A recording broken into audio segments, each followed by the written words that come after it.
Hi guys, and for today's video guys, ay nandito ko ngayon sa MOA. Mayroon kasi binili doon sa bookstore na libro.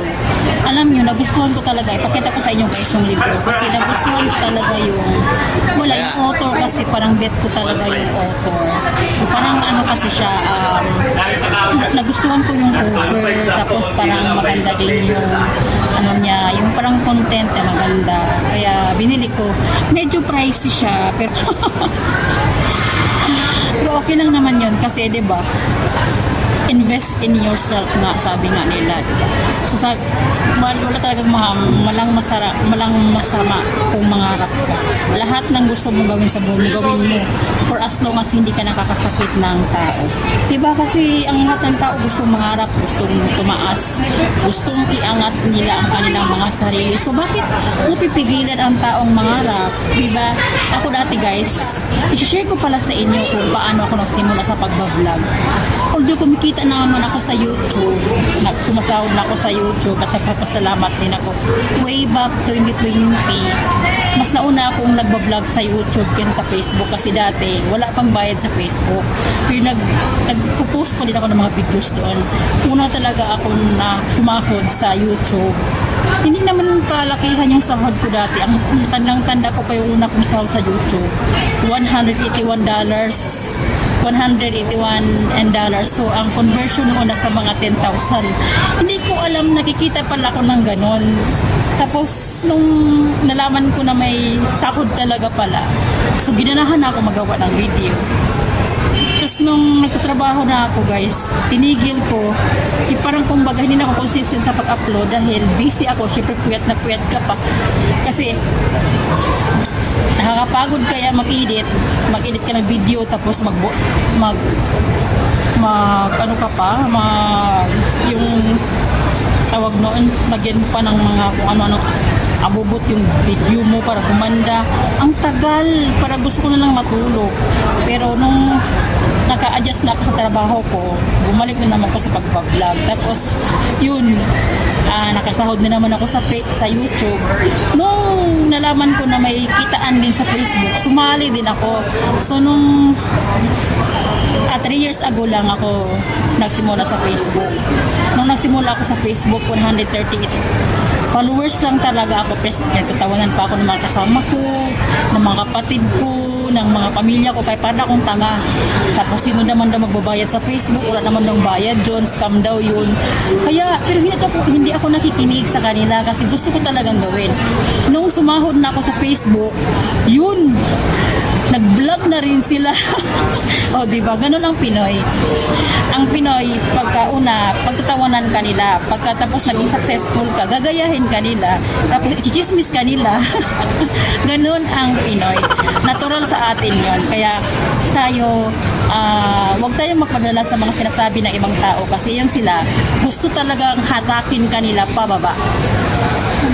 Parang natural, parang yung crab mentality, parang totoo talaga eh. Akala mo, dati hindi ako naniniwala sa ganyan, pero ngayon naniniwala na talaga ako. Dahil nung nasa Facebook, sumasahod ako sa Facebook, alam mo, ang dami nasasabi, ang akala mo kung sino daw ako, hindi daw ako namamansin. Hindi ako namamansin. Gusto nila kasi manghingi ng kung ano-ano sa akin. Parang gusto ko rin sabihin na mag-vlog din kayo. Di ba dati pinagtatawanan niyo ako, tapos ngayon sumasahod na ako. Pinagchichismis nila pa sa ako talaga na para daw akong luka-luka kasi minsan umaakyat ako sa puno. Yun, ngayon yung mga content ko kasi para daw akong tanga. Tapos ngayon nung sumasahod ako, nagagalit sila dahil hindi ko binibigyan. Diba? Huwag kayong huminto mangarap guys kasi ang tao talaga hihilain kanila pababa. Huwag kayong maniniwala sa mga sinasabi nila. Paniniwalaan niyo yung gusto niyo, sundin niyo yung gusto niyo. Huwag kayong makinig sa sinasabi ng iba. Dahil karamihan sa mga sinasabi ng iba, kaya nga nila sinasabi yan sa iyo kasi hindi nila kayang gawin sa kanila. Kaya huwag kayong maniniwala. Ako hindi ako naniniwala sa sinasabi ng iba. Basta gusto kong gawin ko. Diba? Kasi at the end of the day, you and yourself lang talaga ang kakampi mo. Walang iba. Kahit pamilya mo, sila pa yung unang hihila sa'yo. Pababa. Totoo yan. Kasi ang inggit, alam mo, siguro may mga taong mabuti. Pero bilang lang talaga yun, bilang lang talaga guys yung sa kamay. Karamihan talaga sa tao, pag nakikita nila talagang umaangat ka, naiinggit sila dahil natural talaga sa tao yun. Natural talaga nila kung ano yung meron ka, nawala sila, maiinggit sila nun. For example, naka-iPhone 13 ka, cash yun. O for the iPhone 8, iPhone 16 ka, tapos cash, tapos meron silang iPhone 16, utang. Diba? Malaking difference yun. So, mainit yung mata nila sa'yo. Kaya ang pwede mo lang gawin dyan, pagbutihin mo yung ginagawa mo sa araw-araw. At yung gusto mong gawin mo. Dahil kung ano yung nagpapasaya sa'yo, diyan ka talaga magtatagumpay. Ako dati, hindi ko naman sinasabing sikat, ilan yung followers ko.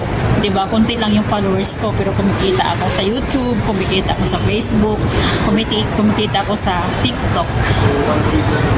Pero hindi nila alam kung ano yung hirap na pinagdaanan ko sa mga bagay na yun. Akala lang nila bigla ko lang na-achieve yung mga followers na yun. Bigla ko na lang. Kahirap ko kayang pinanggagawa. Umakyat pa ako sa puno. Oo, pumupunta pa ako sa kung saan-saan. Gumagastos din ako para lang may content ako. Hindi nila alam yun. Diba? Akala lang nila, basta pinapadahan lang ako ni Facebook ng pera, gano'n? Walang gano'n. Akala nila kasi, tapos sinasabihan, oh, may sahod ka na sa Facebook, may sahod ka pa sa YouTube, may sahod ka pa sa trabaho mo. Siyempre, pinaghirapan ko lahat yun. Di ba? Bakit? Kung hindi ba ako nagsikap, magiging ganun ba yung buhay ko? Hindi naman. Dati guys, naranasan ko, wala akong pambili kahit kape. Oo, totoo yan, kahit kape. Hindi ko kayang bilhin kasi wala akong pambili.